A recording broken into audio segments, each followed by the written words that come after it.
ਬਲਾਈਂਡਾਂ ਨੂੰ ਗੋਦ ਲੈ ਲਿਆ। ਕਾਹਦਾ ਗੋਦ ਲਿਆ ਸਰ? ਦੇਖ ਲਓ ਜੀ, ਧੱਕੇ ਖਾ ਰਹੇ ਆ। ਚੰਨੀ ਦੇਖ ਸਾਹਿਬ ਲਓ ਕਿ ਇੰਨਾ ਪਿਆ ਸਰਕਾਰਪੁਰ ਦਿਵਿਆਂਗਾਂ ਦਾ, ਨੇਤਰਹੀਣਾਂ ਦਾ, ਗੂੰਗੇ ਬੋਲਿਆਂ ਦਾ ਕੁਛ ਨਹੀਂ ਭਰਿਆ। ਗੋਦ ਲੈਣ ਨਾਲ ਚੰਨੀ ਸਾਹਿਬ ਨੂੰ ਡੈਡੀ ਕਹਿਣ ਨਾਲ ਰੋਟੀ ਥੋੜੀ ਮਿਲ ਜਾਣੀ ਹੈ। ਅਕਸਰ ਹੀ ਸਰਕਾਰੀ ਦਫ਼ਤਰਾਂ ਅਤੇ ਸਰਕਾਰੀ ਹਸਪਤਾਲਾਂ ਦੇ ਵਿੱਚ ਕਰਮਚਾਰੀਆਂ ਦੀਆਂ ਨਲਾਇਕੀਆਂ ਦੇਖਣ ਨੂੰ ਮਿਲਦੀਆਂ ਨੇ, ਜਿੱਥੇ ਕਈ ਥਾਵਾਂ ਤੇ ਤਾਂ ਲੋਕਾਂ ਨੂੰ ਆਪਣੇ ਕੰਮ ਕਰਵਾਉਣ ਦੇ ਲਈ ਪਹਿਲਾਂ ਉਹਨਾਂ ਤੋਂ ਰਿਸ਼ਵਤ ਮੰਗੀ ਜਾਂਦੀ ਹੈ ਅਤੇ ਕਈ ਥਾਵਾਂ ਤੇ ਲੰਮੀਆਂ ਕਤਾਰਾਂ 'ਚ ਖਲੋ ਕੇ 3-3 4-4 ਘੰਟੇ ਇੰਤਜ਼ਾਰ ਕਰਨਾ ਪੈਂਦਾ ਹੈ। ਅਜਿਹਾ ਹੀ ਕੁਝ ਵੇਖਣ ਨੂੰ ਮਿਲਿਆ ਲੁਧਿਆਣਾ 'ਚ। ਲੁਧਿਆਣਾ ਦਾ ਸਿਵਲ ਹਸਪਤਾਲ ਆਏ ਦਿਨ ਸੁਰਖੀਆਂ 'ਚ ਰਹਿੰਦਾ ਹੈ।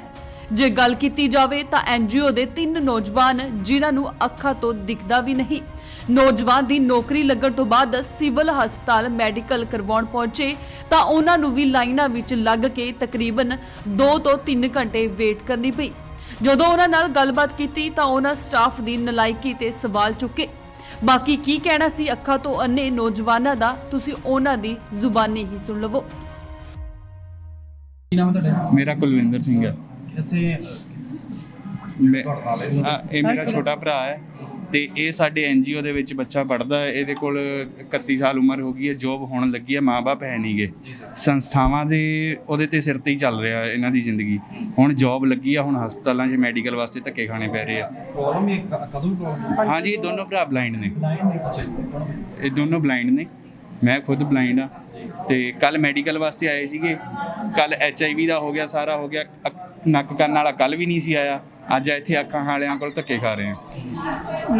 2 ਘੰਟੇ ਹੋ ਗਏ। ਸਰਕਾਰ ਦੇ ਪ੍ਰਸ਼ਾਸਨ ਨਾਲ ਵੱਡੇ ਦਾਅਵੇ ਕਰਦੀ ਆ ਗਈ, ਸਮਾਰਟ ਸਿਟੀ ਬਣਾਤਾ ਵੱਡੇ। ਆ ਦੇਖ ਲਓ, ਆ ਸਮਾਰਟ ਸਿਟੀ ਆ, ਸਾਰਾ ਸਮਾਰਟ ਸਿਟੀ ਬੈਠਾ ਤੁਹਾਡੇ ਸਾਹਮਣੇ। ਘੁਮਾਓ ਕੈਮਰਾ ਜਰਾ। ਕਹਿੰਦੇ ਹਾਂ ਵੀ ਡਾਕਟਰ ਦੀ ਸਹੂਲਤ ਜਿਹੜੀ ਵਧਾਤੀ ਹੈ, ਇਸ ਦੇ ਦਿਓ ਤੁਹਾਡਾ 2 ਘੰਟੇ ਹੋ ਗਏ। ਨਾਲੇ ਸਰ ਚੰਨੀ ਸਾਹਿਬ ਕਹਿੰਦੇ ਸੀਗੇ ਵੀ ਕੋਈ ਸਹੂਲਤ ਨਹੀਂ ਵਧਾਈ। ਸਰ ਚੰਨੀ ਸਾਹਿਬ ਕਹਿੰਦੇ ਬਲਾਈਂਡਾਂ ਨੂੰ ਗੋਦ ਲੈ ਲਿਆ। ਕਾਹਦਾ ਗੋਦ ਲਿਆ ਸਰ? ਦੇਖ ਲਓ ਜੀ, ਧੱਕੇ ਖਾ ਰਹੇ ਆ। ਚੰਨੀ ਦੇਖ ਸਾਹਿਬ ਲਓ ਕਿ ਇੰਨਾ ਪਿਆ ਸਰਕਾਰਪੁਰ ਦਿਵਿਆਂਗਾਂ ਦਾ, ਨੇਤਰਹੀਣਾਂ ਦਾ, ਗੂੰਗੇ ਬੋਲਿਆਂ ਦਾ ਕੁਛ ਨਹੀਂ ਭਰਿਆ। ਗੋਦ ਲੈਣ ਨਾਲ ਚੰਨੀ ਸਾਹਿਬ ਨੂੰ ਡੈਡੀ ਕਹਿਣ ਨਾਲ ਰੋਟੀ ਥੋੜੀ ਮਿਲ ਜਾਣੀ ਹੈ ਦਿਵਿਆਂਗਾਂ ਨੂੰ ਜਾਂ ਵਿਕਲਾਂਗਾਂ ਨੂੰ। ਇਹ ਤਾਂ ਸੋਚਣਾ ਚਾਹੀਦਾ। ਇਹ ਆਵਾਜ਼ ਜਿਹੜੀ ਹੈ ਤੁਸੀਂ ਵੀ ਉੱਪਰ ਪਹੁੰਚਾਓ CM ਸਾਹਿਬ ਤੱਕ। ਪਤਾ ਲੱਗੂਗਾ ਵੀ ਗੋਦ ਲੈਣ ਨਾਲ ਕੀ ਹੁੰਦਾ ਤੇ ਕੰਮ ਕਰਨ ਨਾਲ ਕੀ ਹੁੰਦਾ। ਸਰਕਾਰ ਦੇ ਪ੍ਰਸ਼ਾਸਨ ਜਿਹੜੇ ਦਾਅਵੇ ਕਰ ਰਹੇ ਨੇ ਬਿਲਕੁਲ ਖੋਖਲੇ, ਝੂਠੇ। ਤੋਂ ਸਰ ਜੋ ਕੈਪਟਨ ਸਾਹਿਬ ਕਰ ਰਹੇ ਸੀ ਉਹੀ ਚੰਨੀ ਸਾਹਿਬ ਕਰ ਰਹੇ ਨੇ। ਜੇ ਆਪਾਂ ਗੱਲ ਕਰੀਏ, ਕਹਿੰਦੇ ਸੀਨੀਅਰ ਸਿਟੀਜ਼ਨ ਹੈ ਜਾਂ ਕੋਈ ਬਲਾਈਂਡ ਹੈ ਜਾਂ ਕਿਸੇ ਨੂੰ ਪਹਿਲ ਦੇ ਆਧਾਰ ਤੇ ਸਹੂਲਤ ਮਿਲਦੀ, ਮਤਲਬ ਡਾਕਟਰੀ ਜਿਹੜੇ ਪਹਿਲ ਦੇ ਆਧਾਰ ਤੇ ਉਹਨੂੰ ਦੇਖਿਆ ਜਾਂਦਾ। ਆਹ ਸਹੂਲਤ ਮਿਲਦਾ ਰਹੀ। ਇੱਥੇ ਸੀਨੀਅਰ ਸਿਟੀਜ਼ਨ ਵੀ ਬੈਠੇ ਨੇ, ਬਲਾਈਂਡ ਵੀ ਤੁਹਾਡੇ ਸਾਹਮਣੇ ਨੇ, ਹੈਂਡੀਕੈਪਟ ਵਿੱਚ ਹੋਣਗੇ, ਧੱਕੇ ਖਾ ਰਹੇ ਨੇ। ਇਹ ਸਹੂਲਤ ਸਰਕਾਰ ਦੇ ਰਹੀ ਹੈ ਸਾਨੂੰ। ਸੀਨੀਅਰ ਅਧਿਕਾਰੀਆਂ ਨੂੰ ਕੀ ਮੰਗ ਕਰਨਾ ਚਾਹੋਗੇ, ਕਿਸ ਤੱਕ ਰੇਂਜ ਹੋਣੀ ਚਾਹੀਦੀ ਹੈ? ਜਿਹੜੇ ਤੁਸੀਂ ਦਾਅਵੇ ਕਰਦੇ ਹੋ, ਘੱਟੋ ਘੱਟ ਆ ਕੇ ਗਰਾਊਂਡ ਲੈਵਲ ਤੇ ਦੇਖੋ ਤਾਂ ਸਹੀ ਵੀ ਪੂਰੇ ਹੁੰਦੇ ਆ ਕਿ ਨਹੀਂ। ਚੱਕਰ ਤਾਂ ਮਾਰੋ ਵੀ ਹੋਊਗੀ, ਰਿਐਲਿਟੀ ਕੀ ਹੈ। SMO ਸਾਹਿਬ ਬੈਠੇ ਨੇ, ਜਰਾ ਉਹਨਾਂ ਨੂੰ ਪੁੱਛੀਏ ਵੀ ਆਹ ਦੇਖੋ ਆ ਕੀ ਹੈ। ਕੋਈ ਹੈ ਹੀ ਨਹੀਂ, ਮੈਨੇਜਮੈਂਟ ਹੀ ਨਹੀਂ ਹੈ ਕੋਈ। ਤੁਹਾਡੀ ਸੰਸਥਾ ਦੇ ਕਿੰਨੇ ਨੇ ਆਏ ਤੁਹਾਡੇ ਨਾਲ? ਮੇਰੀ ਸੰਸਥਾ ਜੋ ਐਕਚੁਅਲੀ ਭਾਜੀ ਅਸੀਂ ਇੱਕ ਛੋਟਾ ਜਿਹਾ NGO ਰਨ ਕਰ ਰਹੇ ਹਾਂ, ਜਿਹਦੇ ਵਿੱਚ ਜਿਹੜੇ ਬੱਚੇ ਪੜ੍ਹਾਈ ਨਹੀਂ ਅਫੋਰਡ ਕਰ ਸਕਦੇ ਉੱਥੋਂ ਆ ਅਸੀਂ, empowerment association for the blind.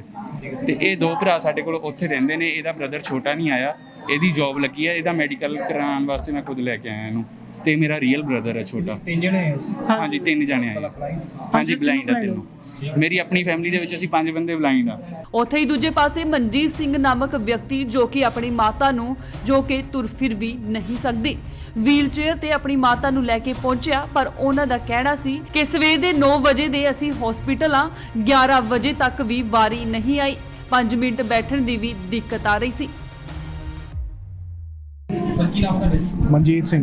Sir ਕੀ ਨਾਮ ਲੈ ਕੇ ਆਏ? ਕੀ ਪ੍ਰੋਬਲਮ? ਮਦਰ ਨੂੰ ਲੈ ਕੇ ਆਇਆ ਹੂੰ। ਉਹਨਾਂ ਨੂੰ ਟੀਵੀ ਦੀ ਪ੍ਰੋਬਲਮ ਥੀ, ਲੇਕਿਨ ਟੀਵੀ ਦੀ ਦਵਾਈ ਇੰਨੀ ਸਟਰੋਂਗ ਹੈ, ਉਹਦੇ ਕਰਕੇ ਕਬਜ਼ੇ ਦੀ ਪ੍ਰੋਬਲਮ ਹੋ ਗਈ ਹੈ ਜੀ ਸਰ। ਉਹ ਚੈੱਕ ਕਰਾਣੀ ਸੀਗੀ। ਪਰ ਹੁਣ ਵੀਲ ਚੇਅਰ 'ਤੇ ਆਏ ਹੋਏ, ਉਹਨਾਂ ਤੋਂ ਬੈਠਾ ਵੀ ਨਹੀਂ ਜਾ ਰਿਹਾ ਹੈ ਔਰ ਕਾਫੀ ਦੇਰ ਦੇ ਖੜੇ हैं। ਸਰ ਕਿੰਨੇ ਵਜੇ ਸਵੇਰ ਦੇ?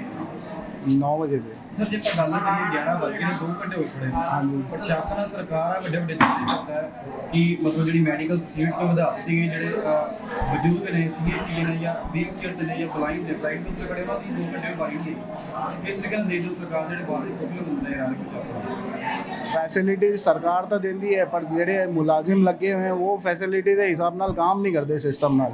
ਚੱਕਰ ਉਹ ਹੈ। ਤੁਸੀਂ ਉਸ ਅੱਗੇ ਵੀ ਹੈ? ਹਾਂਜੀ, ਅੱਗੇ ਵੀ ਆਏ ਟ੍ਰੀਟਮੈਂਟ 'ਚ ਘੰਟਾ 1.5 ਘੰਟਾ ਤਾਂ ਲੱਗ ਹੀ ਜਾਂਦਾ ਹੈ। ਮੈਡੀਸਿਨ ਕਿਸ ਤਰੀਕੇ ਨਾਲ ਮਿਲੀ? ਪ੍ਰੋਪਰ ਮਿਲੀ?